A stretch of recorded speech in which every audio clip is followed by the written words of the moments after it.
The ESL Pro League is back for Season 6 here at the Intel Esports Arena, and I am joined by two lovely gentlemen here this evening. Janko Paunovic. I said that wrong. I'm going to get there eventually, Janko. And I'm Joona Natu Leppänen. Is that close? Joona. Joona, not Joona. Joona. Joona. Okay, well, gentlemen, how was your day? Where's the finals at, Chad? Sorry? Where are the finals? The finals are in... you don't open your mouth very wide when you say this. It's Odense. Odense. I don't know. We have a Danish gentleman in the room. He's not laughing, so it couldn't have been that bad. So we're getting probably there. just not listening to you. Yeah, I don't know. How was your day? I know I spent most of it with you, but Sunny. Not really most of it. Like you kind of stay for yourself. Either go on the roof, read your book, or stay in the room. You know, me and Hank are on the gym grind. #2017 grind. Yeah, Hank is second day in a row. Really going strong, but yeah, mostly just enjoying the nice weather still. Copenhagen not as hot as it is in Serbia, at least. Yeah, usual Scandinavian weather. You never know what's coming out of the sky. It's within that one day you can have sunshine, you can have rain, you can have everything basically. So I've been here for a week now, and most of it's been rain. So it's good to get a little bit of sun. And I was enjoying my book on the roof of the penthouse that ESL put us up in. I think we'll let you have that. We'll let you have that. Yeah, but in case you missed it, yesterday we had a lot of matches going on and some blockbuster ones here in the European region. But the ones that we would have missed because we were sleeping was the North American games. So kicking off CLG and NRG at the top of the leaderboard. You know, this is early stages of the season, so this is the kind of stuff you expect. But CLG is the big one. They're taking down Cloud9, who were using a stand-in in Shroud in their opening matchup. Yeah, Automatic is on a vacation, I think, so... Yeah, I mean, not the worst of standings. Still, you know, you can argue, yeah, playing with a stand-in, they were the big disadvantage, but I mean, Shroud was a part of the team until yesterday almost, right? Until very, very recently. So this is a huge win for CLG. Despite that fact, it's going to mean a lot moving forward. Cloud9, one of the favorites to make the playoffs alongside probably SK and Team Liquid. That Liquid upset versus SK is a big one as well, right? To get that early while SK are probably still a bit rusty from their holidays is a really everyone win. Else, right? I mean, that counts for Cloud9 too. Having picked up two players and having a stand-in in the mix too, they're not going to be very practiced, are they? So, you know, this is the phase in the league where a lot of these upsets are going to happen. And, you know, power to those teams that do take the opportunity once they have it, right? And the big one as well, Optic winning 2 games versus Ghost on 150 ping. You love to see it, right? You love to see that. But actually over here in Europe, we've got, I guess we're doing a bit of a super week this first week, right? But we could even almost call it the honeymoon week as well, because there's so many new rosters debuting, and the big one was FaZe coming out with a very strong 2-0 over G2. Yeah, I mean, we talked about it yesterday. To be fair, it's nothing super impressive from FaZe. Just good individual performance across the board. Guardian stepping up on that second map, Overpass, in comparison to Cash, but you really just expected more from G2. They are right now a team that's been together for quite a while, you know, 8 months, 7 months or so, with the same lineup, and they just really seem to have fallen flat in that game against FaZe, not shown much on their T side. Yeah, then Fnatic. I mean, I think that's the other storyline. Looking at yesterday's games, it was fun to watch them having actual structure, some kind of a system in the way they played, establishing that Golden seems to have a grasp of those players and how they want to build their gameplay going forward. So good signs in the early stages. Yeah, Henry was definitely impressed with them as well. You know, Golden. You don't see that every day. Henry's being really excited about something. He's usually not very happy, old Henry, is he? No, he's been actually. That's not true. We've had a happier Henry as of late, so that's good to see. Yeah, it's great to see a happy Hank, and we've got him back tonight. And also tonight we've got 4 big matches. Best of ones they are. Don't get confused. It's not a best of 2. So coming up first, we've got G2 versus Astralis. Another big game. It's going to be interesting to see if G2 can bounce back early. They were looking very lackluster in their match last night, but Astralis as well. I've heard they've had a couple of issues with their boot camps and people being sick and they're not able to practice as much. After that, we've got Mouse Sports taking on FaZe. And then if you head over to the secondary stream, I prefer you should watch us, but if you want to head over to the secondary stream, you can check out Big versus Hellraisers and Heroic versus Godsend.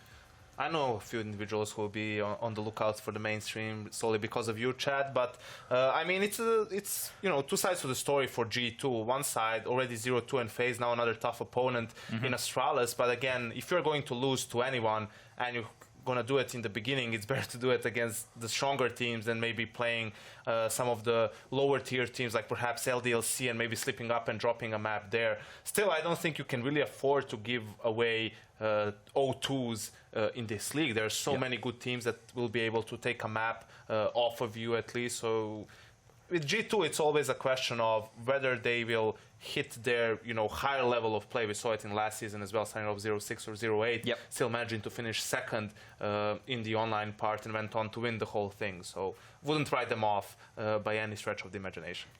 Yeah, no, and then down the stretch of the day, you have FaZe versus Budget FaZe, don't you? I mean, that's always fun to see.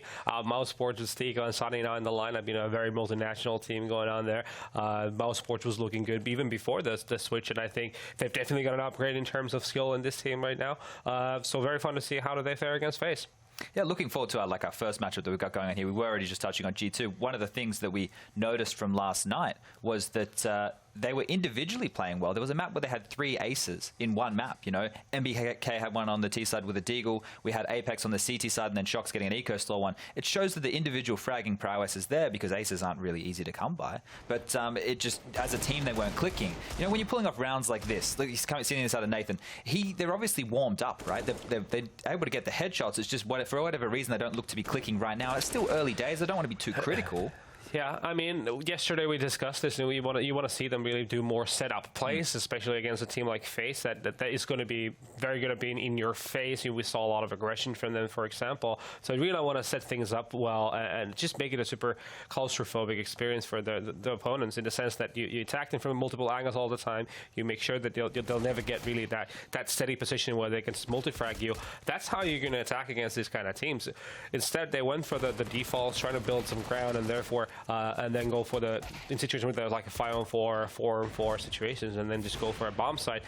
FaZe was always one step ahead in a lot of those situations, and therefore, they just beat them up. One of the promising things, I suppose, for G2 is the fact they will be playing Overpass, and I say promising in the sense of they had better showing on that map than they did on the first map yesterday against FaZe, but they are going up against Astralis, a team who is very well known for their Overpass play, and especially guys like Device and Kirby, who in their positions are probably some of the biggest specialists we have at, playing those the toilet areas for Kirby, and then for Device roaming around with that AWP and finding picks. So it's going to be interesting to see how that works into this matchup.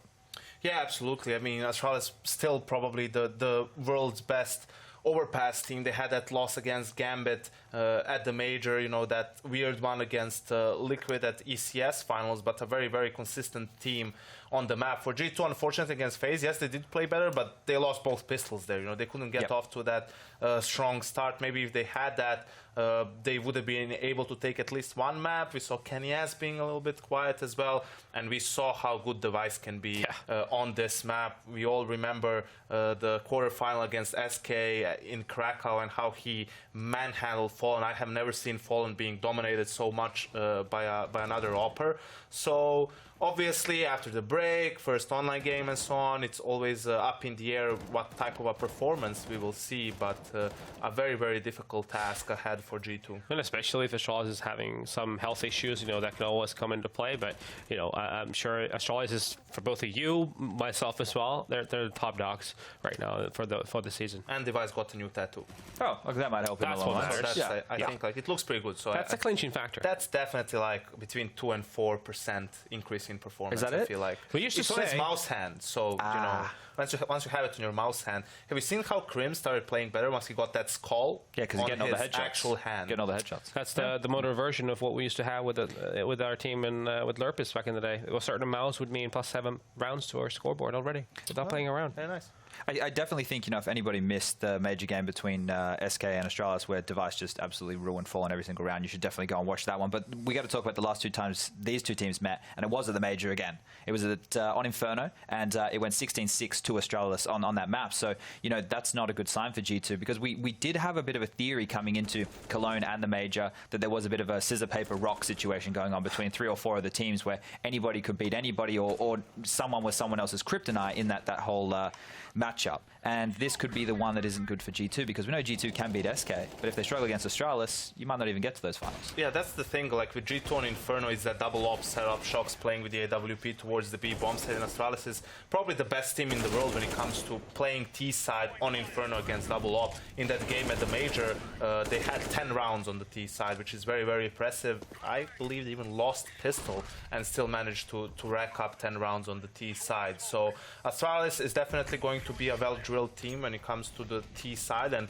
seeing how G2 plays their own T side, you really struggle to see how they will be able to overcome Astralis in this matchup. Especially on a map like Inferno. I mean, if your economic gaming is not on point, you're ruined, aren't you? We see a lot of teams even save it up in situations where most of the times you'd think they go for a retake, for example, but instead they'll run away just to make sure they have all the grenades, right? And talking about time and retakes, we saw G2 yesterday on Cash against FaZe 2 times. They run out of time on the T side. Just miscommunication or bad calls, being kind of unaware of how much time they need to get from one bomb site to another. And against a team like Astralis, who can be very dynamic and very, very good at their rotations, you can't afford to repeat those mistakes. Yeah, something that I think is going to be very important in this matchup on Overpass, for one, is when you have somebody like Device who's roaming around with the AWP on the CT side going for those picks, that's really the only spearhead that they have aggression-wise. Maybe they'll put someone down in connector, but you look over towards that B bomb site, it's Zipnik's just usually being a rock. Dupree's is second, in charge there, and I think Glave's the rotator for this. So they might not have the same issues that they had against FaZe, who we saw Olaf being hyper-aggressive from time to time, pushing behind them, Rain pushing all the way out long with the rifle, getting a lot of information. That might not play into it the same way. And I do have some concerns with Astralis, because we are talking about them being the best Overpass team, or probably the best Overpass team. What tends to happen is if you get so good, you keep relying on the same strategies that you run, and we still see them using that B execute as a bailout. By now, if you haven't worked out how to counter that strategy that they use as a bailout, then you're really not doing your homework as a team, and I think G2 surely should have solved that piece of the puzzle. Hopefully. Surely. Don't call me Shirley. Yeah, the problem is, like, aggression is very much needed on Overpass, but when you play a certain type of a team, for example, G2 is not a team that comes to your mind when you talk about great at finishing rounds, having those set pieces. Unlike Astralis, who are the best team in the world on the T side of Overpass when it comes to having a very strong default, not getting picked off by that aggression, by those AWPs, and then having a great way to finish off the round. Once you get control of maybe toilets or the connector area, whether it's a fake, whether it's a full-on A execute with the wall of smokes, Astralis is very, very good at executing that, and you don't really feel like G2 is on the same level. So for Astralis, it's even fine to play a bit more passive on the CT side, kind of forfeit map control, not maybe lose players in the early stages of the round, because you feel that G2 perhaps won't be as much on point, and you will still be able to shut them down when they go for that execute after getting map control. Yeah, I think Overpass is an interesting map in general on the T side. I think one of the few where you can really dissect a T side round into two kind of scenarios, or two parts, you could say, where the first part is taking over connector or toilets or the B short area, and then moving onwards from there on out, right? Like having the timing and how much time you're spending on just taking over that map control is very vital in the terms of what do you set up yourself to be able to do afterwards, right? And then comes into the occasion as well, how do the CTs play in terms of aggression? So I think that's one of the interesting parts for me, at least, to be watching Overpass, because there's so many ways you can approach it. There's so many parts of the map you can take over before even making a decision on which part you're going to be actually attacking. And that's the key to fighting and beating Astralis on this map. We saw in that SK game at the Major, early aggression will not necessarily work. You might get punished for that real hard. It's about the mid-round aggression. We were mentioning yesterday about G2 on Overpass, how at times they've seemed like the best at doing just that. Between those two segments that Nato was talking about, they find the weak spot, pop flash or push together in force, and manage to get at least map information, if not a man advantage. So they will have to force that style, basically keep trying to do that against Astralis, because if you just stay back, they're going to probably have a very good read on you, have a good execute to finish off the round. If you go full in, their defensive type of a play style, you're probably going to get punished for that as well. So it's very, very difficult to find that sweet spot when you're on the CT side. I think the thing to build on with that point, and a lot of people don't realize, we're just saying, it's easy just to be aggressive or, have a couple of moves to go for that mid-round aggression and take back territory. The problem is the players need to be confident to do that. And when you deal with a skill-based team, if no one's feeling it and no one's taking that initiative, nothing's going to happen. Yeah, I think the big difference between better teams and worse teams is how good they are maneuvering across the map, especially if they're a man down or 2 men down. I think the good polar opposites are watching European top teams versus like when we've been doing the Asian minors, for example, where there's only like one team in that region that understands the fact of having to go through the toilets and trying to force themselves into a battle that makes it either a 3-on-3 situation or basically the round is lost. You're going to have one guy trying to clutch it, right? So that's like the biggest difference, in my opinion, amongst if you're going to be in the top or if you're going to be the teams coming out on the top, is that how well do they dare to do things and how take the initiative when they have to. So from last night to tonight, what do you want to see G2 change? Because for me personally, it just seemed like they didn't have a game plan. It seemed like they just went into the server to play Counter-Strike. And that could be because they didn't know what to expect from a lineup like FaZe. But with Astralis, you can have a very clear game plan. Even though we know Astralis can adapt very well, that to me just thinks, I think a team who is as individual as G2 needs to know exactly what they're doing off the bat to make the most of their players. I agree. I want to see more set plays on the T side, right? After you get that map control, have a good way of finishing the round, that mid-round aggression on the CT side as well. Not as many force buys either. Like if the game starts slowly slipping away, that you can basically take that double eco or a single one and then have the AWP for Kenny perhaps, or have those smokes and incendiaries to fight off the late executes from Astralis. Yeah, no, I do agree. I mean, it cannot be a matter of them just trying to get open and kills from someone like Kenny and then run with it. Instead, there needs to be like a bigger plan that needs to be intact. And then I think it does help a lot for them that they know what to expect when they're playing against Astralis. Even if you have to expect also that Astralis might be trying new things, early on into the new season. I mean, they also, the whole skip TSL 1 Cologne to prepare for the major, and then they get knocked out in the semifinals. They haven't probably showed everything that they've done, so it's perhaps difficult for G2 to even prepare as much. Yeah, let's build on that, right? Because I think, maybe quickly, I think the players are just joining the server now, so I apologize for the delay, but we should be getting there. I think that SK and Astralis personally still have a lot left in the tank. A lot of people might argue that fact, but I think, the way that they went out to teams who they probably... well, Astralis for one, they probably shouldn't have, and they would have been gearing up for the final. It just feels like maybe they underestimated Gambit, and if you did that game again, it would be different. I think they just have more strats, more plans, more stuff that they dry around in the tank going forward. I don't think they underestimated Gambit. I legitimately think that Gambit outplayed them in that series. Now, whether that will happen, many times over if they play again, probably not. But in that one best of 3, they were the better team for me without a doubt. I think for Astralis definitely more so than SK, because SK played a lot more tournaments and a lot more games in that summer period, and in the break they were just relaxing back in Brazil, so now it's going to be a time for them to adjust and everything. But for Astralis, always you feel like they're also one of the more hardworking teams out there. Even on the break they're thinking about Counter-Strike, at least Glaive and Zonic, and figuring out new things for the team and trying to think of new ways to stay on the top. Astralis maybe not winning as many titles, but definitely the most consistent team we've had in the past 9 months or so, with their top 4 finishes round and round again. I mean, I don't know what to add, really. No, you nailed it. Oh, good. Well, I think we're almost ready. I think that's the word I got in my ears. So if we are, Henry, Harry, you guys take it away. Have a good cast. Check out G2 vs Astralis on Overpass. Yeah, thank you very much, Chad. That's quite a nice little build-up for us. We're going to see Astralis for the first time here in Pro League, and a re-performance from G2 as well. They didn't look too good yesterday. I wasn't too impressed with what they brought to the table. No, me neither. I think they looked, they were still half asleep, especially on map 1. We saw it, kind of pick up a bit on Overpass, so I think, that is going to help them out, definitely. But I would argue, Astralis, they're this team kind of renowned for having a really, really deep map pool, and Overpass probably being their signature map out of the collection. It is going to be tricky, and I think that we have to see a vast improvement from G2. I hope we do, because that wasn't the team I've been a fan of for the last few months. They are certainly inconsistent. Sometimes they have very good events, and we can see them win titles, like Pro League, for example, and then sometimes we can see completely drop off and look like a team's a little bit lost, and that's the team we got yesterday. Unfortunately, Astralis, I'll be interested to see what kind of form they're in. We're going to be kicking things off on Overpass, which I guess technically is almost certainly Astralis' best map. There's very few teams that can take them down. They had a few weird results at the major on this map, but generally speaking, they're very comfortable, and they're usually a decent team online as well. So we'll already see them run away with this one, I would imagine, just from what I've seen from G2 so far, and I'm guessing Astralis are in decent form. We're going to get into this one, though. We'll have a look at the buys for both teams, especially the T side.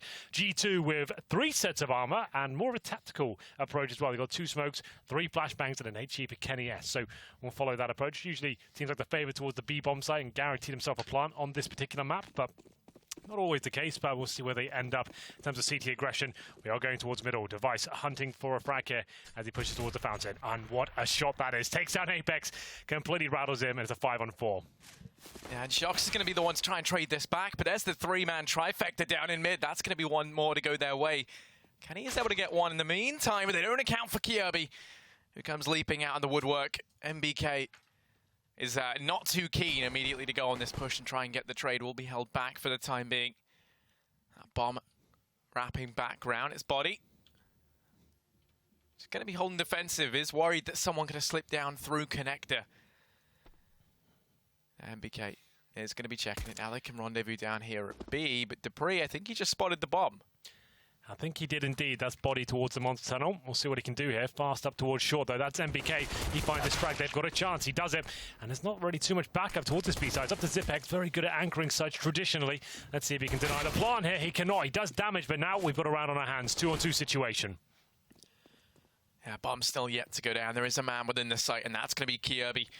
Glaive waiting up in heaven. Hot flash comes out. Now Glaive's tagged extremely low, and we're going to see Body pick up that USP. It's going to help wonderfully. Doesn't matter that he was low as he finds the headshot. It's Kirby in the 1v2. Has to try and step up massively here. He's going to be sneaking into the site. They spot him out. The double peek going to come through, and MBK will finish him off, and that means G2 pick up that pistol. Yeah, disappointing finish there for Astralis. A 4-on-2 situation. It seems strange that we only had one player in the form of Dupree alone at the B-bomb side. When you have the 2-on-2, if he gets taken down, they've got a chance to actually get that plant down, and then they were fighting 1-on-1. It seemed like it was a pretty lackluster kind of finish there from Astralis, I have to say. Such a confident start as well, pushing middle, taking out Apex, finding all the frags required, falling back, and then not really having the firepower available to go toe-to-toe with the French side. HE's now towards middle, from both sides, in fact, as well. The CT's doing a little bit of damage, but the French even more. They take down Kiabi, and Glaive is down to 10 HP as well. CT's now in a world of trouble. They'll have to fall back. You can see Glaive very low HP indeed, and Body, he finds Zipex towards the B-bomb side. Yeah, they've already got that 2-man advantage. They already had more firepower. Now they've got more manpower as well to try and back that up. MBK clearing out connected device. Going to be holding this from the boost, though.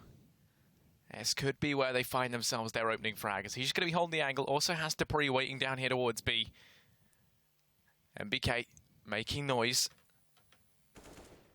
Device, his patience yet to be rewarded, but as players start to come his way, everyone going to be bypassing him right here. It's not luck not in his favour. They just hold. Dupree's going to get spotted down here towards B. Goes in for it, but going to run out of ammo on the CZ. MBK picks him up, and now Glaive and Device, the Tower of Danes over here, still yet to find anything. But Tower of Danes, I like that. Yeah. I thought you were going to go Tower of Doom, but you mixed it up a bit. That's good.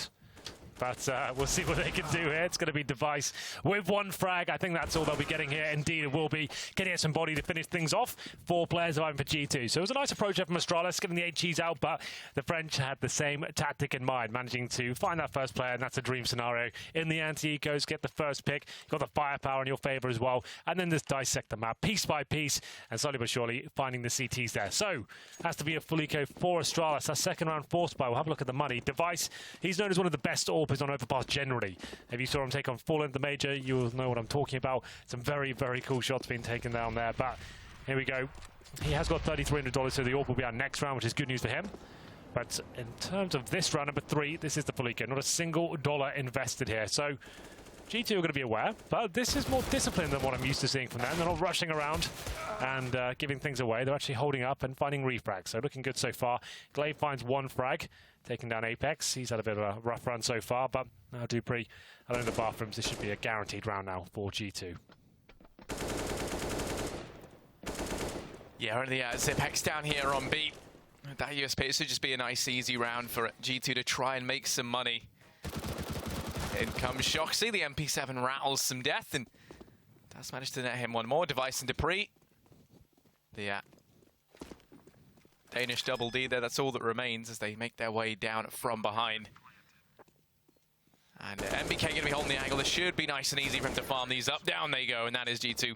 They managed to find the pistol and convert the 2 anti-ecos as well. But now the buy can come in from Astralis. It can indeed.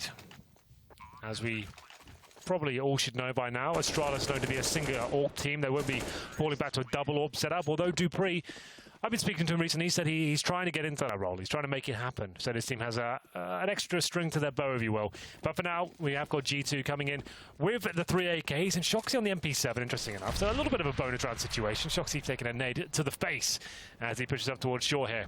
G2 certainly with the upper hand. You can see not a single diffuse kit.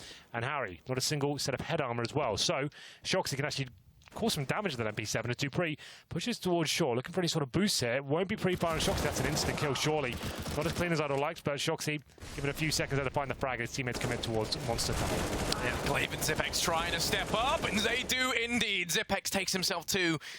Glaive chimes in with 1 more, but Zipex, even though he's on a USP, he's still delivering death before Shox finally trades him out. The MP7 doing some serious work, but it will be dropped as now Shox finds himself in the 1v2.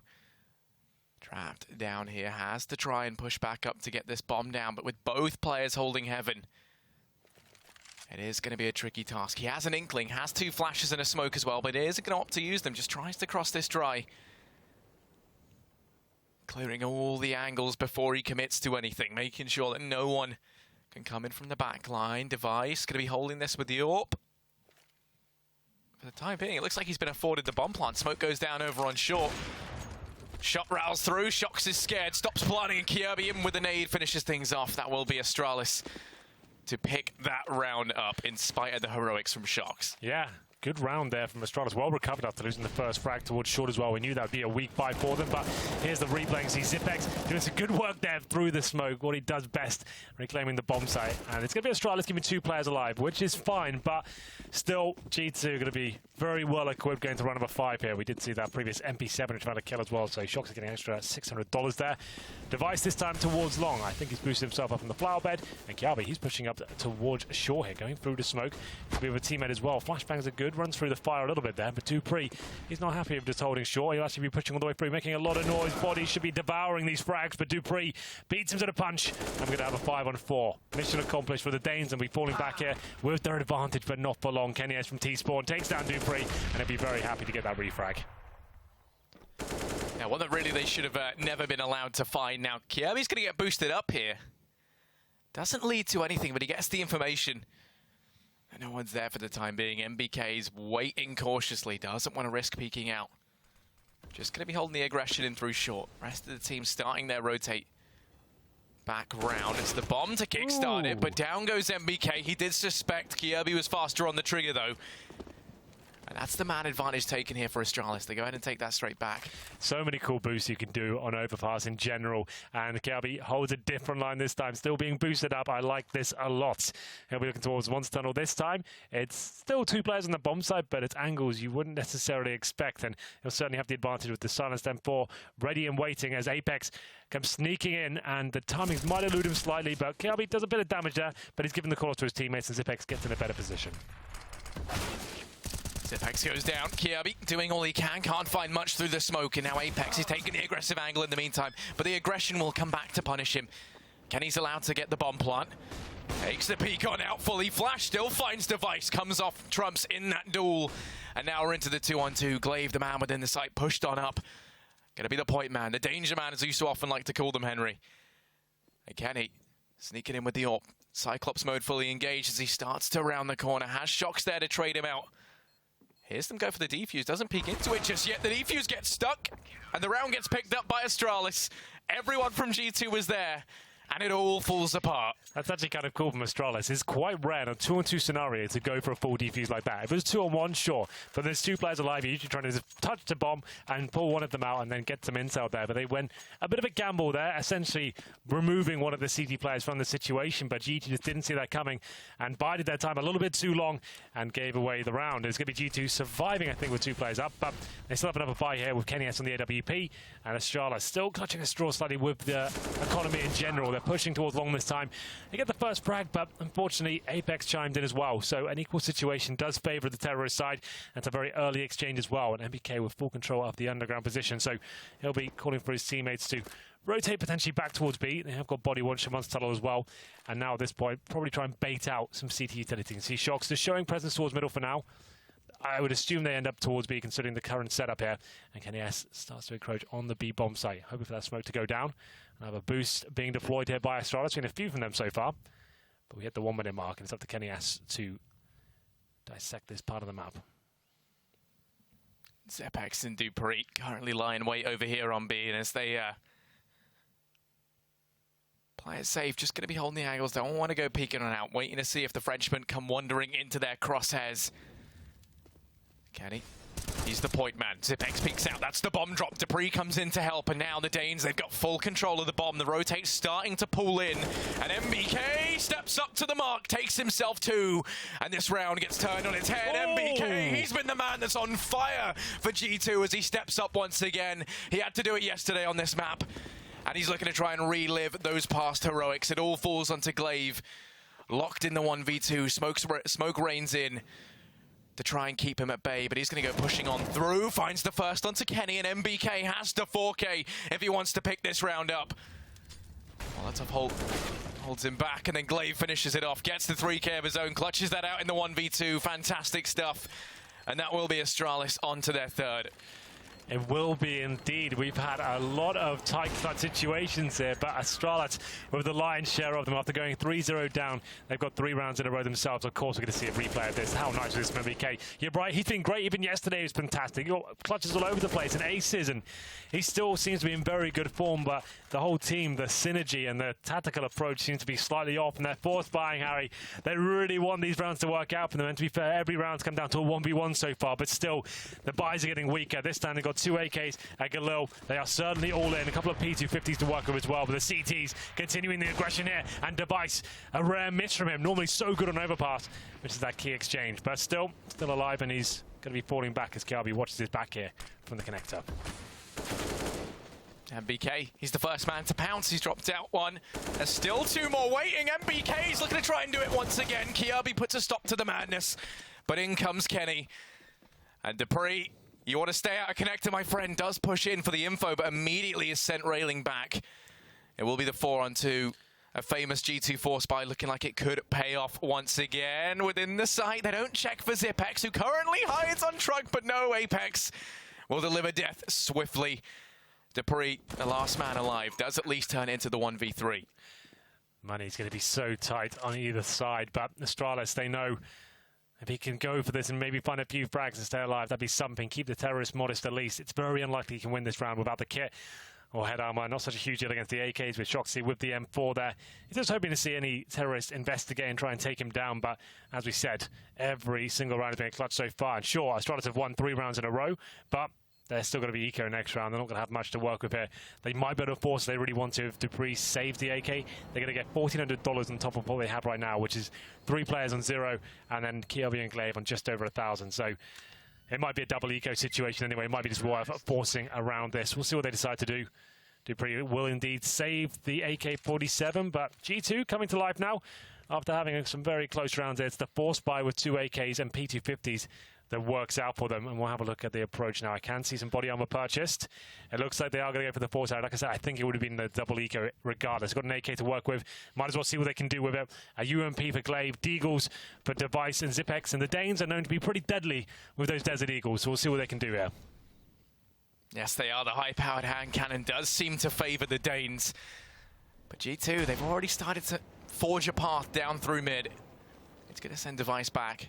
Right now, he's up here on A, all on his lonesome. You can see 2 players rotating on round. It's going to be Zipex and Glaive, while Kiabi and Dupree start their aggression. Yeah, well, they kind of have to do this right now because they're under-equipped. They don't really have much to work with, and they're going to be battling for that first frag. They'll be pushing towards short, and it's a little bit chaotic, but unfortunately, G2 have found them out. The smoke's decent, so a chance for Kiabi to fall back here, but they wanted to try and find a frag there, ideally. Yeah, and the lack of one provided now means that G2, they're aware of this flank. They're going to be holding it ever cautious. And that has somewhat forced their hand, though. I mean, they weren't able to find anything in return. So when you look at it, they've been sent over here towards long and mid. They know that, you know, the one rifle that Astralis have right now is currently situated down on the B bomb site. And MBK, well, he's the man to watch it. Spots a player on short. There's one player on G2 I wouldn't want to be facing against right now. It is NBK. The rest of G2 slowly but surely pushing up through long. And toilets. MBK now comes up to join them. Device going to be holding it close. He's been tagged once, but he's going to just try and sit pretty. On the other side of this smoke, has to be careful. They can't see over the top. And as it starts to dissipate, Device going to be flashed through, takes the peek, but he misses. Body picks it up. And now that's the man advantage taken here for G2. They're going to continue this tirade in towards the A bomb site, but Glaive, he's the man to resist. Takes one in return, make that two. dupreeh steps up with the fallen AK. And now Kenny's the last man left. Such a good play, so good in fact it made me stutter. As Astralis, they managed to get themselves a fourth. Yeah, that's kind of huge, isn't it? It was a force buy there with the saved AK-47 and the UMP. And you can see the UMP doing tremendous work there from Glaive on the side, battling as their time was running down. And G2, once again, they've been struggling with that concept of keeping their eye on the clock and going in as a unit. Always seems very chaotic towards the end there. But there we go. 4 to place 4. It's going to be another force buy, this time on the French side. 2 pistols and a Kenny SAWP. And we'll see whether they can do anything with this. This has been a very common trend as we get into round number 9. So Astralis, they have the lead for now. They've got the Device AWP once again. He's towards the bathroom. It's not hyper-aggressive this time. We'll see whether we can find the first few kills. Of course we can. The force buy is working out again, Harry. I mean, as is the way of the Frenchman, they've already lost 2 for Astralis. dupreeh waiting over the body of his fallen comrade. Waiting to see if anyone comes around the corner, wants to try and get revenge. And right now, Shox is going to be holding it. Kenny's there to try and help. Just going to be waiting in case they do get a bit curious over here towards short. And they might try employing another boost once again, but these haven't really been doing them any favors. They scramble over the deceased body of their friend just to put dupreeh up here. He doesn't gain much from it. Shox has to be careful. He's walked out into their sights, but they haven't spotted him. dupreeh, UFK, finally wakes up. And Shox will go down. dupreeh was caught sleeping, but does manage to spring back to life at the right time. Man advantage still going to be going the way of G2, but that gap is closing. Well, we do have a chance now for Astralis as we fall back to the A bomb side. It's MBK trying to show presence here. He's only got the Desert Eagle. Wants to show that at least they're on this side of the map here. If he can find one kill, it might stop the rotation. Actually, it's working tremendously. Look at the B bomb side right now. No one there. Kiabi, he's starting to realize he goes towards heaven as the bomb comes in as well. He throws the incendiary down, so that'll buy some time, which is good, and dinks off a player as well. Apex goes down. Tremendous work here from Kiabi, but the bomb will be planted. Yeah, left in the 2v3, that man advantage might have eluded them, but at least they get the bomb plant. They leave it down to the wire. And it does pay off. Now the retake coming on through. Body to find the first. Make that 2, make that 3. Takes them all. The triple kill reigns in, and Body, he drops everyone for Astralis there. Yeah, Body's been one of my favourite players so far in the last year. I think he's just gone from strength to strength at 3K there as well. Usually so solid on the CT side. He's quite quiet usually, does his job, keeps his head down on the T side, but that's a big round for him. And he manages to bring another force buy victory for G2. And that's where the madness subsides somewhat. As we can see, G2 with the lead right now, and Astralis, they have to take an eco here. P250s, USPs, dupreeh. A little bit mad. He's gone for the body armor and the deagle as well. We'll see if his money is slightly higher than his teammates. It is indeed, so he's absolutely fine. He'll be pushing off towards shore, and we'll see whether he can find Body, who's probably feeling it right now. He's waiting in T-spawn, wants some more targets to hit. dupreeh might just give it to him. He'll fall back slightly, and dupreeh might have been gifted some room to wiggle with here, but I'm not sure he'll get much done. Look at this defensive angle coming from Body. He's anticipating this, and it's going to be an instant kill if dupreeh goes any further. Yeah, Body's just going to be locking this down. While the rest of his team, they can continue their aggression up through long. It's just this standoff between Body and dupreeh. And dupreeh, if he's the one who's more patient, which he is, he will be spotted out. Damage done. Body sent back, but as is dupreeh. In the meantime, Apex and Shox, they made their way down through long. They find the first onto Glaive. Still have a little bit more within the site as Kirby ducks and weaves around the box. Player in from toilet. They go for the bait and switch. Apex has so many angles left to check. He will go down. Kirby's picked up the AK now. As he tries to do damage, Shox trays it out. It's all left on Device. But he's got the bomb. He's got an AWP as well. And this is a recipe for success. They've given him 2 things that he could run away with in this round. just going to be locking down the bomb. G2 sent railing back to try and pick this up. The Device, ever patiently, waiting for them to start to rotate in. Players behind, players in front. It's Body to mop him up and rescue that round for G2. Yeah. Definitely got very dangerous there. You're absolutely right. You give Device an AWP with a bomb down as well. He's going to cause some sort of damage there, but a good smoke. That made it a little bit less dangerous. There was a gap there as well, but Body finding the shot. It means that they get the score in their favor. 6-4 now, and it's Astralis another difficult buy here. It's going to have a UMP per Glaive, but the AWP's out for Device, but still struggling. One defuse kit, very little utility as well. Device, he knows he has to work quite hard for the frags here. Tries to boost up towards the playground, but can't find anything just yet. Apex helping himself to the B side there. Lucky to be alive as he misses the shot, and all four of them will fall back at this point, expecting a bombardment of utility there. But for now, it's fine. I don't think the CTs will be throwing them out willy-nilly. They'll be a little bit more frugal as we enter the 1 minute 20 mark. Still very early days. And a boost towards the B side here. Apex looking to find a frag. That was nearly it. That was nearly the dream. But Zipex does manage to elude the bullets and returns with some of his own. Chips away at Apex just a little bit. So the thing about G2 is we haven't seen much late round execution from them generally in the last couple of days. It's just been default, try and work picks, and then someone has to go wild with a clutch, right? We never really see really clean rounds, and they're always running out of time or just having to go off a bad play and then someone clutches it out. I want to see a full execution here. You've got all the smokes. You know the money's low over the CTs. You've seen a UMP now. Let's go for the full wall of smokes. And it might be happening, Harry. I could get exactly what I want here. Molotov's coming in. The smokes are down. It's happening. Flashbang's over momentarily. Is it going to work out for them? The CT's trying to backstab, but it's MBK stepping up once again with the AK-47, looking for more than two as he makes his way in. He should have a good chance here. Deploys the smoke, buys his team some time, but his Body continuing the good work here. And this is beautiful stuff right now from G2.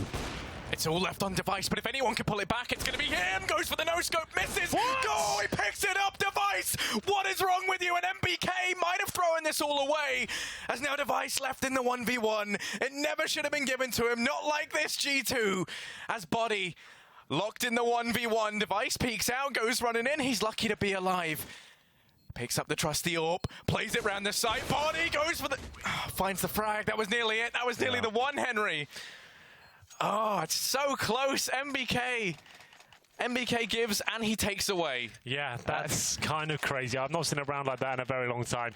Just complete chaos. It seemed like it was the perfect play from G2. They got those two flanking frags as they flew out of the connector door, and then it seemed like it was done. MBK, a third frag, but Device, how is he alive for so long? When we get a chance, let's get some replays up of that if we can. Just so I want to see that in slow motion as that moment when Device and MBK were almost kissing each other in the smoke. No one get the shot off. I assume MBK ran out of ammo. Maybe he's trying to reload, and then the no-escape came through. As you can see, Device is wiggling his crosser like, well, I'm dead. Just kill me. And then, okay, well, I'll take the frag. If you're going to give it to me, that's fine. But for now, it's 7-4. They just about win the messy situation. And that's, like I said, that's been the problem with G2. There's no real convincing rounds. They're always so chaotic, but they do win them. So round number 12, that's another eco for Astralis. Hello. Good shot. Oh, Body keeping it crisp. Opens things up. Yeah, ecoing players for Astralis. Not able to get too much done there. Now, where do they go off the back of this? They found one. They know that Astralis have no money. They don't want to go running into these pistols, so they're going to take things very, very slowly. Kirby up here by toilets, going to be holding long. The CZ particularly deadly from this angle, but Apex is already suspecting something. You have got Glaive there to help him out. And Glaive going to be holding that shadow angle that we saw used so much yesterday. Kiabi's gone down. Glaive waits by the shadow, finds the first, goes back for a little bit more, but Kenny does manage to get the trade. It's now Device and Zipex rotating on in. Two P250s between them as they look to try and be the resistance here. Seems like it's done, as we do have Zipex, the last player remaining there. MBK, another couple of frags for him. He must be getting up there now. He's currently on 15 frags. Yeah, he certainly is. 6 deaths for him. Top performers on the Astralis side. We have Glaive, who has won a couple of clutches for them, but they're starting to get themselves in a bit of a rut here, Harry. It's the CT side of the map for sure, and it's G2 pulling strings and looking like the stronger unit. And once again, Astralis, no kits. And they do have the AWP, but a bit more utility than before, so it's definitely a good buy. I had a stab and spawn. Shoxy, why are you on 30 HP? What's going on there? We're going to have ourselves a very interesting round. That shouldn't be happening. It happens way more often than it should. You get right-click, stabbed in the back. Yeah, I mean, I guess right now GT trying to give themselves a bit of a handicap for Astralis, they've been able to pull this one back to a 4-on-4 early on. Shox is still tagged up, though, from the friendly knife. Glaive pushing up through toilets. They have lost Device over a mid. That was the AWP. He's normally kind of the driving factor for them on this CT side, so they have forfeit one of their big players very early on in this round, and to try and make up for that, look at this push from Kirby. And now Danes love their bicycles. He's going to be waiting by that over at long. Dupree going to take some aggression down through short, and Body, well, as he waits, buys his time down by Monster, he could potentially get caught off guard by this. Now it's Dupree. He seems to be so good on the timings here, pushing short. When they lose a man, like we said, it's still a 4-on-4, but that does favour the T's. You have to make something happen. A reaction play has to come through, gain some map control in your favour, and Astralis doing a very good job of that so far. They do take down another player, and it's going to be a 4-on-3 in their advantage now. Shoxy, though, fast towards the bathrooms. He can be quite handy with the AWP, although we have seen MBK on him more these days, or at least yesterday, I should say. He holds towards the bathrooms. Kenny S and Apex make their way back towards B. So at this point, Shoxy is showing presence. As you can see, he hasn't got the bomb. Hasn't really got any teammates with him either, but Kiabi's coming in the back. And this is going to be a round. I'm almost certain to go towards Astralis here. Kiabi is going to get this frag in here and running around. Wants to make sure he can stop him going towards the connector. Surely he does. That frag will be coming in momentarily. And there's Dupree finding one, and there's Zipex. Okay. Kiabi doesn't find the frag, but Shoxy still alive for now. I don't know how he wins that exchange, but still, he's got the low HP from when he got knifed in the back at the start of the round. That's going to be annoying, and once again, G2, their classic, their trademark move, run out of time. Yeah, it seems to be their go-to right now, which... the go-to strategy, just run the clock down to 0 every single time. Doesn't matter what side you're on, CT or T. I mean, it works great on one of them. But here we go for G2. Going to be able to buy down once again. You've got the AWP juggled forward to Kenny. This time there's no knife in spawn, which is it's a bonus. Bit of a silver lining there. Yep. Astralis, they've just got rifles. No AWP up for Device. Has meant they can get the kit on Kirby. A little bit limited, but we haven't really seen G2 getting into these sites too much as of late, so maybe not something they're planning to worry about. And it's going to be more aggression down here towards short. The boost going to be employed as Zipex takes a little gander into connector. 8-5 now. Astralis do pull one round back, but we'll see if they can keep it up here. There's another nice boost here. That aggression towards short. It's working out so well for Astralis. They're finding frags consistently from that position, but Shoxy gets one back in return. And we do have a little bit of a chaotic round here. They've taken that chance. They know the boost, and there's at least 2 players towards short. Let's push up on the A side, but Device, this time with the M4 in hand, has a nice shot towards long. Finds one kill. There's a little bit of damage towards Shoxy as well, but that's all he'll do. Now Glaive smoked out of position, flashing over, and now it's a 4-on-3, the bomb planted.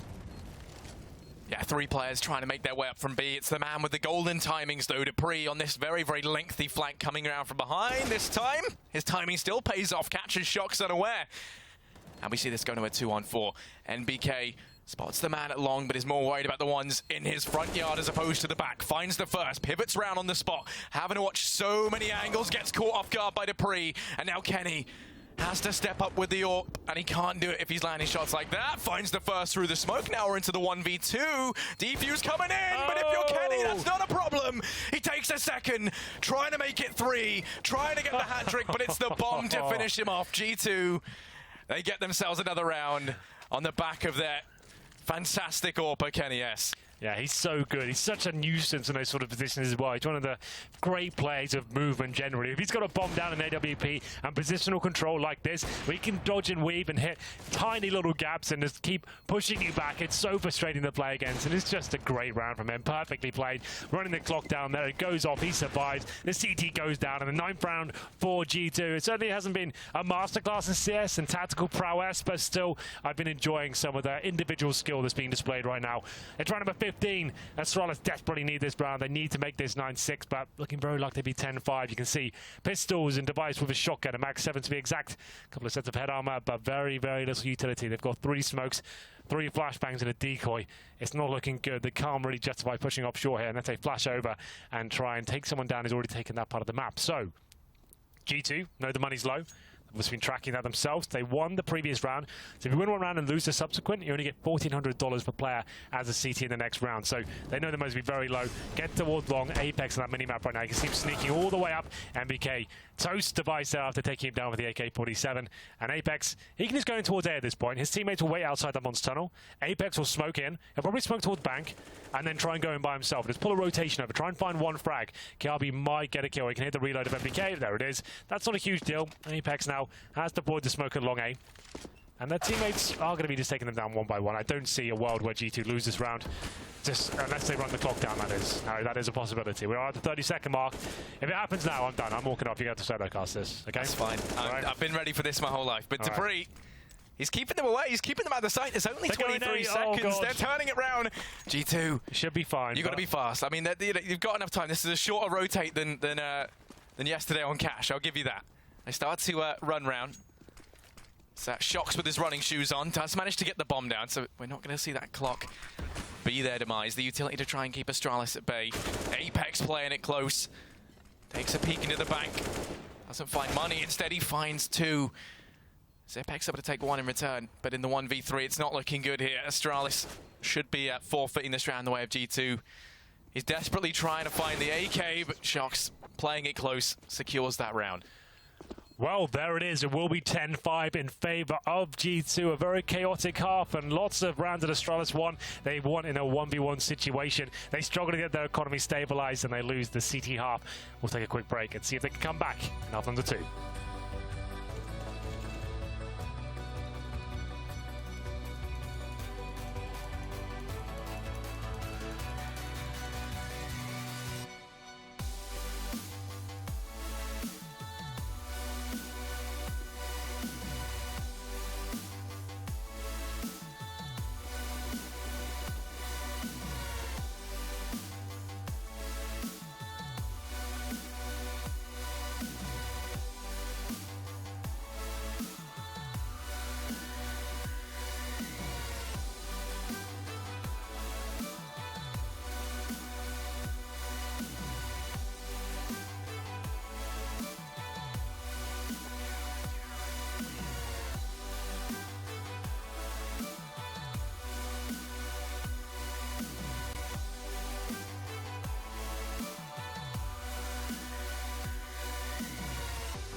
An explosive first map sees G2 currently 5 rounds ahead of the Danes on what is for the most part considered to be home turf. And this was a G2 who looked a little bit deflated yesterday. They've come crawling out the woodwork and now look to be in fighting form. Henry, we've seen some ups and downs, but do you think Astralis can pull this one back in the second half? Oh, they definitely can. They're an amazing T-side team, probably one of the best on Overpass. So they've got the execute. Everyone's copying their execute, Harry, but only the OGs can do it the best. So we'll see them actually deploying that. We saw very little of that from G2 generally.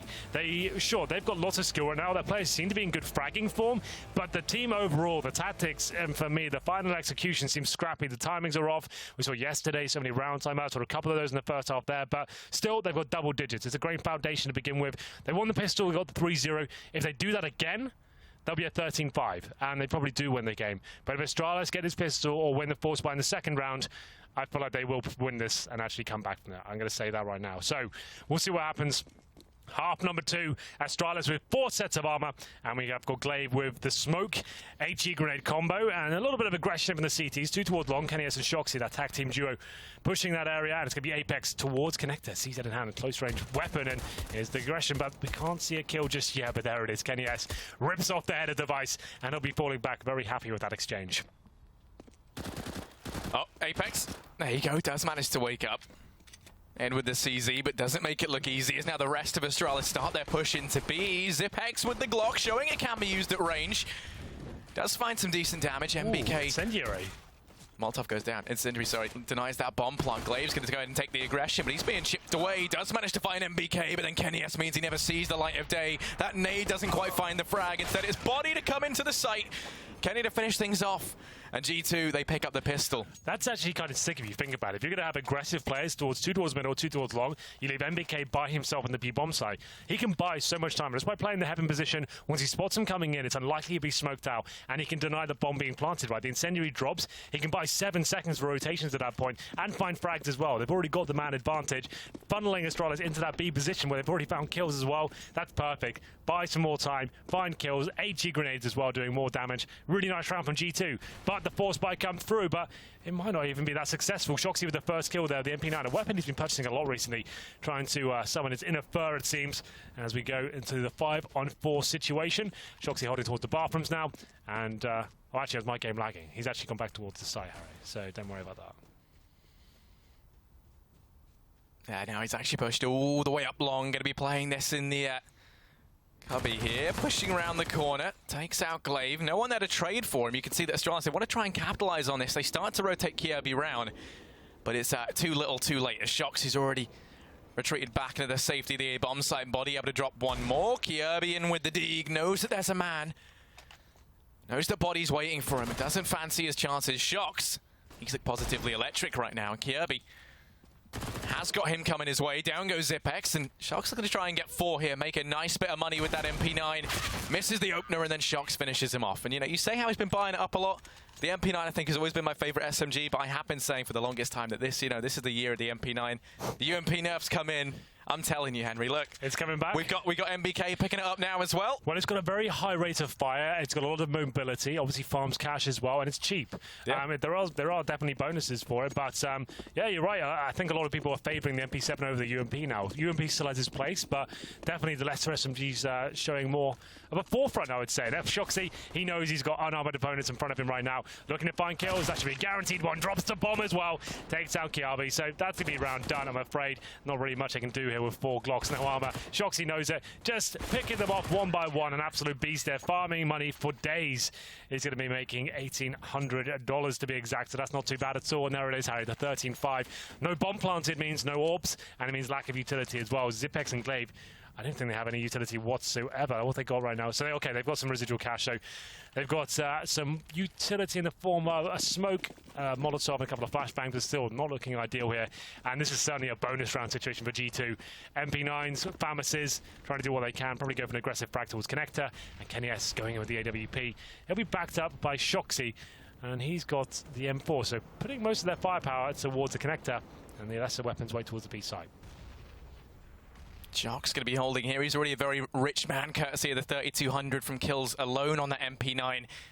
This isn't about money anymore. Now it's about trying to start this round off with a bang. Dupree goes down, but Kiabi's there to trade things back. Kenny has to try and step up. Instead, it falls short. It's going to be Apex to pick the trade up, and he has to be careful because wrapping round behind him, he has got Glaive hot on his heels. Sneaking on up. Doesn't spot anything. Device spots a man up on A. Knows that Body resides over in Bank.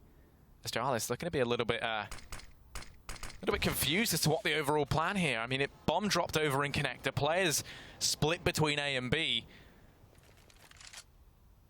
And Glaive, well, he's waiting over here on short. There's a gap in that smoke, though. And MBK trying to exploit it. It's just a matter of who shot first. The classic debate. Glaive takes the peek. He's the one who fires first, and he gets the kill. Down goes MBK. We're into the 3-on-3. Apex waits by barrels as he looks to try and hold back Astralis. Well, this will be the final execution now, the final push towards the B side. Apex goes down. This could be the window that's okay. Astralis needed. I thought that was a guaranteed kill here, but a rare miss from KennyS. The bomb will be planted, and Body will be backing him up. Do they save or do they go for it? Looks like it might be the former. They're going to give in. They've got a huge bet of rounds here. Don't completely destroy their own economy. There's still plenty of money, right? But they're looking at the bigger picture right now. That clutch looked unlikely, but a round where they had a 4-on-3 situation given away. Apex was that barrel position. I would like to see see him play a bit more passively. A position where he can actually buy some time, potentially in the water area, just looking over, trying to find the first shot, stay alive. Barrels, you're pretty much all in. You've got to be looking towards short and the monster area. If you don't hit your first shot, you're going down. I believe he had a Famas as well. So I think something a little bit more passive would have been beneficial for him. But still, they do keep 2 players alive. But there it is. After going down 3-0, the long, difficult route back into this game for Astralis begins. Squeeze 13-6. And they should be able to get the AWP out here. I actually don't think they can. They didn't pick one up. So AKs all round. Match paused for now. I would say this is most likely technical. There's no real reason for either team to go for a tactical one right now.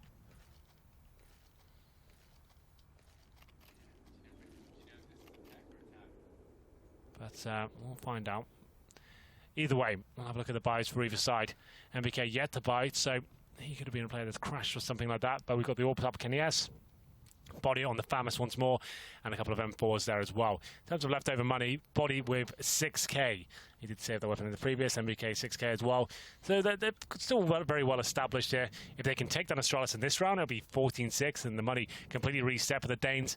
That's a chance just to win the game. So we'll see where they can get things going here. It's round number 5, and G2 putting their best foot forward today after having a very poor performance yesterday against FaZe, going down 2-0. We'll see whether they can find a map here against one of the world's best, Astralis, who always do very well in the Pro League. Oh, actually, to be fair, they didn't make it to the finals last season, so, you know, maybe that's a completely redundant statement, but still a decent team. I guess that still stands. Yeah, the sentiment is still there. Oh, the shot that Dupree hits. Why do people still jump across him? That's so nuts that people still give him that chance. He hits that shot every single time. Yeah, BK now looking to show that he can also AWP as well as he rifles. Donning his AWPing shoes over here at short, and is looking to try and get that trade. He knows that Dupree's around here somewhere, and he's just lying in wait. Has that crossfire set up with Kirby, so that if MBK gets a little bit curious and starts to sneak down short, then he will end up where he doesn't want to be. 3 players coming his way, and MBK stuck between a rock and a hard place. They're all going to start to peek on out, and Device finds him first. That's that man advantage extended that much more.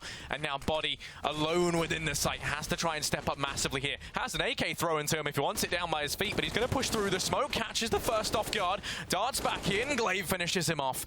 And now Kenny and Shox, the 2 players that saved rounds ago, have to try and retake this site in a 2v4, and as Shox goes down, their fate is very much sealed. Kenny will try and save. So once again, I think I said it's every time I watch Astralis play, that jump from short in the B-bomb site, looking towards the short pipe, it's just not worth it against Dupree. I don't think I've ever seen him miss that shot. He hits it every single time.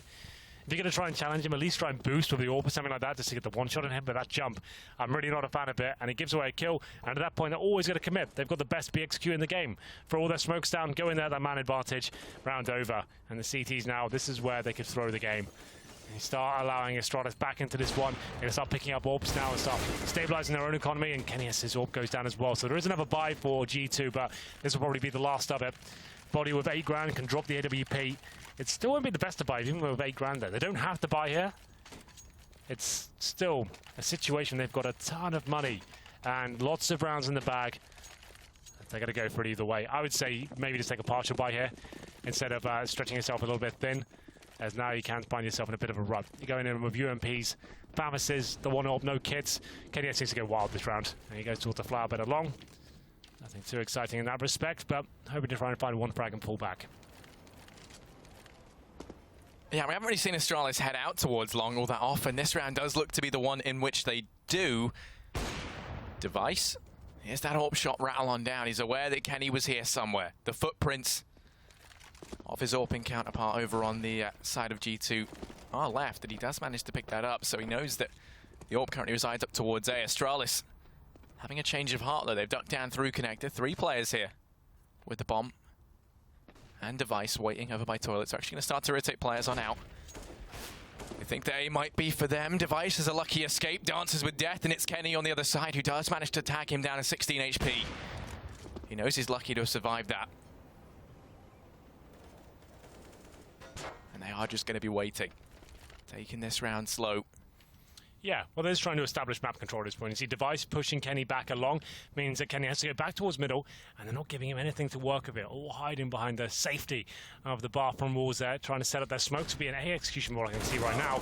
But the frags coming in once again. Kenny going to be in a world of trouble right now. Has to go close range, but the flashbang's too strong there. KRB with his second frag. The wall of smoke's deployed, and this is what Astralis are so good at. We didn't see any of this from G2, and these are the kind of tactics that work so well on Overpass. Pushing through the smoke.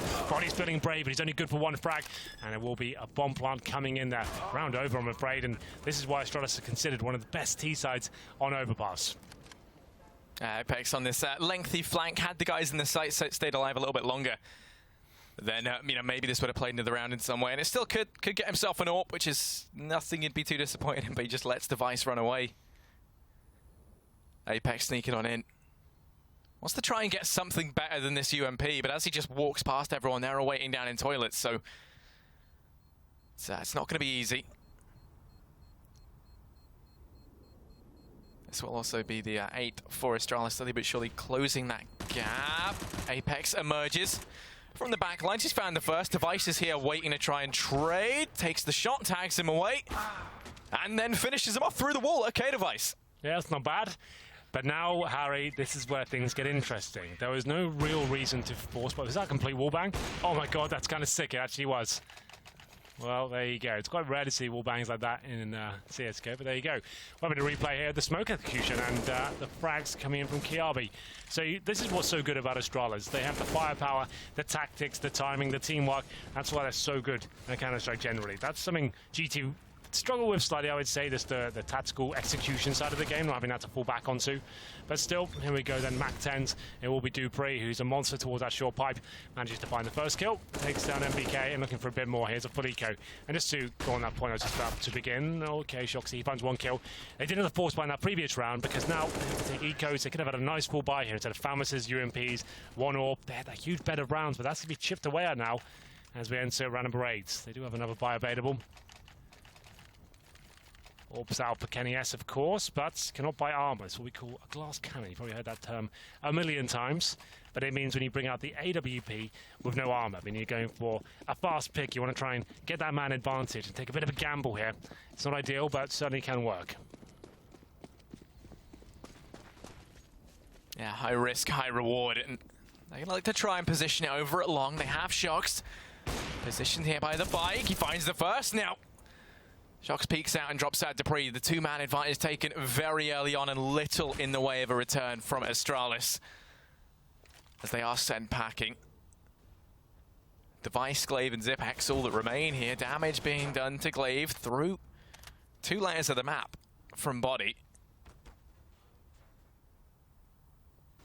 Device peeking out through short, is aware that there's a man in pit, but it's MBK to peek out, take one. Looks to get a little bit more work done as he spots Zipex over at long as well. And now a player emerges over on short, but he's going to be quickly snuffed out. Zipex all that's left, and Apex comes up trumps. Lovely round from G2. There's the clean sweep. Much more, I guess, beneficial for the CT side. You can push in and find kills like that, pick up a double AWP as well, and they hold off what could have been a deadly B execution there from Astralis. Taking matters into their own hands and finding the kills required. It's going to be G2 14, Astralis 9. So we'll see whether we can get G2 now with a double AWP setup. As I said, Harry, a notable adjustment now. It's not Shoxy in the secondary AWP anymore. That's gone. Yesterday we saw that. I thought, is it us today? But MBK is the secondary AWP now for G2. They have changed things up. That's significant. They're one of the few teams when double AWP meta started to really come back into CSGO. They were leading the charge on how powerful that could be, especially when Inferno was reintroduced as well. Shoxy and Kenios was that tag team combo. Now it's MBK. Never known to be an AWPer, ever, really, generally. And we're going to see whether he can fill this role nicely. I think Shoxy was great at AWPing, but it wasn't really working out for them. And speaking of AWPers, Device, he comes out on top once again, taking down Kenny S. It's a 5-on-4. The CT's now being very careful. Loses round, it's a reset. Yeah, and Shox has been trapped here. Trapped in the corner, gets caught with the smoke out, and Dupree will take that all day long. Body within the site, the only man left here up on A as Apex desperately tries scrambling on in to help him. Body being kept at bay by these flashes. The utility is paramount, holding the close angle. Device has snuck all the way up, fully flashed. He will fall prey to Body, but they've rotated. It was all a ruse, and this quickly becomes apparent to G2 as they try to send the boys from A back to B. MBK on the AWP has to step up. We were speaking about this change. He has to try and make it work. He's taken the first, but then in through the smoke, Glaive finds him, extends that man advantage back. And Astralis, they're going in for the double fake, setting them back up now through toilets, but Body has heard absolutely everything. He has indeed. This is where he becomes very useful indeed. He's called for Apex to rotate over. They've got the information. He's got the cross to the side and a powerful weapon with 100 HP in hand as well, but he can hear footsteps all over the place. Needs to hit this first shot. Of course he does. Looking for the second as well. Gets that. Now it's down to the 1v1 situation. dupreeh gets the refrag, but 5 seconds remaining. Surely Apex pushes in. He's ready by Optimus. And now trying to deny the plan. He does it indeed. It wasn't the prettiest of rounds, and Astralis maybe outplayed themselves. Could have gone towards that B bomb site and found absolutely nothing there. But like he said, went for the double fake and it all fell apart. A simple final frag there for Apex. Doesn't get much easier than that, but dupreeh had no choice, had to go for the plant. 5 seconds remaining, and it is going to be match point indeed for G2. Money in the bin for the Danes. Tech-9s, Deagles, and 1 AK-47. No double ult this time for G2, but still a huge advantage. The perfect opportunity to close this game out. And that's the first time we've seen G2 use the time as their allies. They finally managed to arrive at map point. A good showing. Kenny, he's feeling warmed up. Drops out Kirby. That was the one rifle player left for Astralis. Yeah, that's significant as well. Now that rifle's gone down, they know it's not... okay, just as I was about to say, that's going to be it. That's the round over. dupreeh, of course, he finds 1 kill with the Deagle. He's so strong with that weapon. Takes Apex down to 25 HP as well. They've still got a shout on this one. Device somehow recovers the AK, and I feel like they can still do something with this. They went for the utility instead of firepower here. We know how strong their executions can be. Apex hasn't been having the strongest game of that B-bomb site, and down he goes once again. He's already low. Go for the wallbangs, give away his position, and he gives up himself to Device. Having a bit of a nightmare, I have to say that, and this is a round where it's looking like the Astralis has come back and win it, but Body, known to be one of the best anchors in CSGO, we'll see if he can step up here and find a couple of frags, which is certainly required at this point. He's by himself. One of the best anchors indeed. He's going to have to do a boatload of information, so that's fantastic. Takes 2. Kenny peeking through the smoke, turns this around, and Device, the last man left in the 1v2, makes it the 1v1. His Shocks are short, but Shock shuts him down, and that will be G2 to win out Overpass. What is, known as Astralis' home map. It certainly is. It was an interesting game, I have to say. Lots of clutches in the first half. Unfortunately for Astralis, it was a difficult game for them to get into. Every round they were winning, it came down to a clutch, but 1v1s every single time. They won 3 or 4 rounds in a row and just couldn't get established whatsoever. So G2 run away with it. Not the prettiest CS, but they did it. Boys, over to you. I think Henry G summed that up nicely there throughout that game. Messy Counter-Strike, but G2 were able to pull it off, bounce back from their 2 losses yesterday versus FaZe, and everything just seemed to go the way of G2 in that first half. Even though they were winning rounds based off of individual skill, they just kept resetting that economy of Astralis, and they could never get a stake in the game, boys. Yeah, I think it shows a clear difference between the game versus FaZe yesterday, because this time around you could see how G2 for one won both pistols. That's a big deal, and they did manage to keep control of the economy in the first half. Despite Astralis winning 3 consecutive rounds, it was just barely that they managed to do so, and G2 eventually was able to break their economy yet again.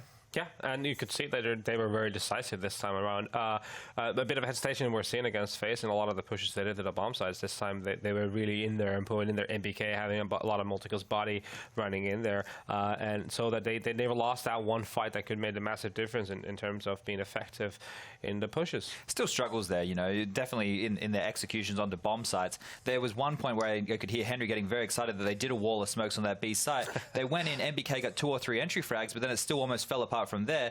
That was a different situation from the one where Nathan decided he wanted to knife Device for no reason, making things interesting, I suppose. Maybe a little bit of BM there, but they're able to come out on top. I just think it's not that Astralis started slow or anything. Obviously, they didn't win the pistol, but they got the first gun round. They looked pretty good after that. It was just, like we said, they were losing those crucial rounds, which turns the economy on its head. And people don't really understand that. Well, people understand, but the CT side is so, especially on a map like this, you need all the utility you can. You need to get that AWP up on Device, because we touched on in the pregame, he's the one with the penetration on that CT side. Yeah, and you can also see on the CT side of Astralis, they were taking risks. They were trying to go for that map information plays, trying to get advantages that push through short and then all the way towards T-spawn with 2 players. Also, we saw how they flanked from connector in the round where G2 was actually going for a B execute, but MBK was the one able to get the kills and shut that flank down. So Astralis maybe even a bit unlucky in some of their timings, you feel like, but that's yes, and it also shows you that, you know, G2 with this style against a team that has less firepower in comparison to FaZe, if they get those couple of key kills entering the bomb site or in the after plan closing out the round, this style of CS still at times can work for them. Yeah, it's the little things that matter, don't they? Winning their crucial rounds is what really makes a difference on winning these kind of games in the best of one. You know, it's a matter of winning the first weapon round or winning the round where the opponent's money is really flimsy. So, yeah, I mean, G2 just looking more and more crisp. Yeah, not only that, everybody contributed for G2. We had Shox on 22 frags, Body on 21, Kenny S on 20, MBK on 19, and Apex on 17. And not only that, it's not just about the frag count. It's that, you know, you can look at a moment in the match where everybody had an impact in a clutch situation or a multi-frag situation where it was actually able to turn around. And I think that one from Kenny S with the AWP where he was in toilets was the 1v3 situation over towards A. That was a pretty big one in the second half, right? That got the economy going, that got the G2 boys going on that second half and really pushed them towards the I think so. It's usually telling for G2 when Apex is high on the scoreboard. You know, he's the interfragger, he needs to be an impact player. You know, when he's sitting pretty at 17 or more than that, you know that they're doing a swell job. Yeah, well, definitely so. I think if you look on the flip side of that, if we looked over to what the Astralis guys happened, everyone else was fragging okay. It was Zipnix, the one who we always tout as the, you know, the clutch player or the guy who's able to be that bomb side anchor. He didn't have much of an impact. He only had 8 frags, but 7 assists, so maybe he still has a little bit of ring rust, because when you look at the assists, you go, okay, sure, he may have done a lot of damage. Maybe he used his nades well, but a lot of the time it means you're getting a Binkoff or a Dinkoff, however, whichever country you're from, wherever you want to say it, and not finishing the frag, which is more of a negative thing. Yeah, it depends. You know, you have to really look at how the game went for him specifically. I mean, he had half the kills of Glaive, but almost 10 ADR more than him. So yeah. Zipex, compare that with the Apex performance. You know, Zipex plays the B side. He's the anchor towards that side of the map on the CT side, and you saw that a lot of action was going that way. So that's where you look at maybe a little bit, you know, if he was able to get a couple of kills more when G2 was going for that execute, maybe that would have been enough to shut it down. But I mean, at the end of the day, you can't expect players to deliver every single time. Yeah, no, there's a living example on in that game specifically. You know, the first weapon round where G2 pushing the B and Zipex managed to get 3 kills in that one, 2 spraying through the smoke as G2 was coming through Monster, and then a third one with a pistol. So yeah, I mean, it's telling. A lot of the action was towards B. If he would have managed to get 1 or 2 kills in crucial situations, would have been a different story, possibly. It just seems a bit strange to me, right? With G2, their style of Counter-Strike, it's not super structured. There's a round where like Apex just did a contact play on his own through Monster, saw a guy, and then ran back with 3 teammates ready to go through Monster. They almost blocked each other. Someone was close to it, got multi-killed. They can't do this every time. Their style of Counter-Strike that they play relies on everybody turning up and making that key frags like we've seen. It doesn't seem like something that has longevity. Yeah, no, I mean, I agree, but there needs to be rounds as a part of your pedigree of what you can do that kind of allows you to have that kind of play, right? I mean, if you have a feel for it, you know, you'll just let your teammates know that, you know, I'm going for that play, and if he gets the kill, everyone just follows up on it. But obviously, it cannot be that one plan and only that they have, but it needs to be a part of it. And with the kind of set of tools that this team delivers, I think it's an obvious part to it too.